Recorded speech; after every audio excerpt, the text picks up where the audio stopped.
Okay, so here is the little mug that I inked on my live video today, but obviously this one didn't come out so great. Now I could either just wash it all off and try again, or I can try doing a little work with the detail tool. So I have dried this ink. It takes a while to dry. Usually you let it just air dry for 24 hours and then you heat set it in the iron.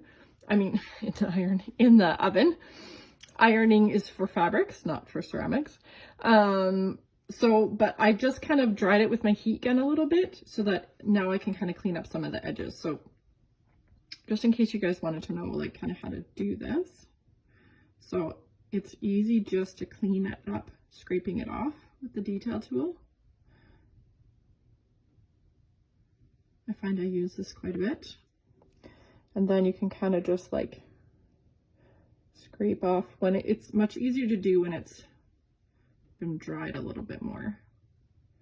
And then you can just scrape off the ink in the spots that you don't want it to go and clean up any edges that you want to be a little bit straighter.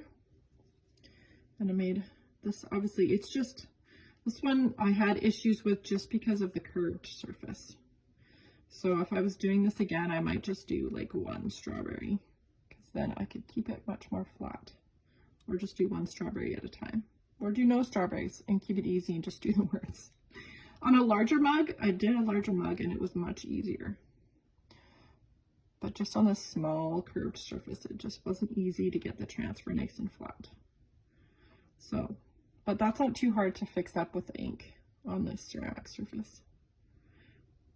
And you can tell too, I just didn't spread my ink very well. It's like a little bit goopy and bumpy. Like I like it to be a little more smooth. So I should have taken a larger squeegee and maybe smoothed it out, but I was worried about making more mistakes. So I just stopped.